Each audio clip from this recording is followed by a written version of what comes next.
প্রধান উপদেষ্টার ঘোষিত সময়সূচি অনুযায়ী জাতীয় নির্বাচনের প্রস্তুতি চলছে বলে জানিয়েছেন নির্বাচন কমিশনের সিনিয়র সচিব আখতার আহমেদ। নিজের কার্যালয়ে জাতিসংঘ প্রতিনিধিদের সাথে বৈঠকের পর আজ কথা বলেন তিনি। পরে পররাষ্ট্র মন্ত্রণালয়ের সচিবের সাথে বৈঠকের পর জাতিসংঘ প্রতিনিধি দল সাংবাদিকদের জানায়, নির্বাচন প্রসঙ্গে সব অংশীজন এমনকি আওয়ামী লীগের সাথেও বৈঠক করবে তারা।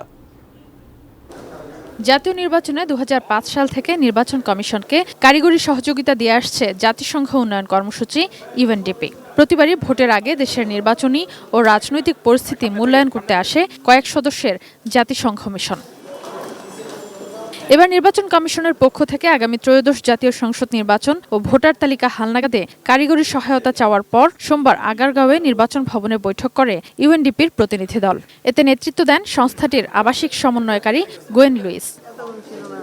সকালে প্রধান নির্বাচন কমিশনার এএমএম নাসির উদ্দিনের সাথে বৈঠকের পর নির্বাচন কমিশনারদের সাথে বৈঠক করেন তারা। পরে ইসি সচিবের সাথে বৈঠকের পর ব্রিফিংয়ে নির্বাচন কমিশনের সিনিয়র সচিব আখতার আহমেদ জানান, কারিগরি সহায়তা পেতে কাজের পরিধি নির্ধারণ করতেই এই বৈঠক। টেকনোলজিক্যাল সাপোর্ট, ক্যাপাসিটি ডেভেলপমেন্টের জন্য, আমাদের প্রশিক্ষণের জন্য এই ধরনের সহযোগিতা চেয়েছে। এটা আরো মাইক্রো লেভেলে, আরো ডিটেলসে আমরা এটা ভবিষ্যতে আলোচনা করব।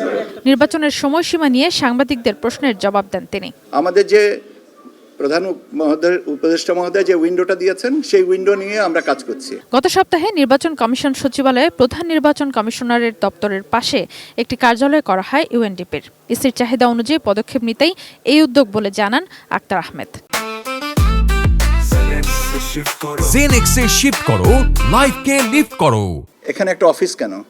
ঘরে না আসতে দিলে ঘরের কাজটা করাবো কি? কাজে ওনাদের তো বসার একটা জায়গা দিতে হবে। জাতিসংঘের আবাসিক সমন্বয়কারী গোয়েন লুইস বলেন, নির্বাচন কমিশনের চাওয়া অনুযায়ী কারিগরি সহায়তা দেবে UNDP. There's some technology that might be needed there. There's some requests for training, but we're still consolidating, trying to understand. Then when we have the recommendations, we will go to the Election Commission, and then they will decide what makes sense in terms of the support to Bangladesh. পরে পররাষ্ট্র মন্ত্রণালয়ে পররাষ্ট্র সচিবের সাথে বৈঠক করে দলটি। সেখানে গোয়েন লুইস জানান, সব রাজনৈতিক দল ও অংশীজনদের সাথে বৈঠক করবেন তারা। And they'll meet with civil society, academia, political parties, every stakeholder who will be involved in the elections. Sadia Afroz, ATN news, Dhaka.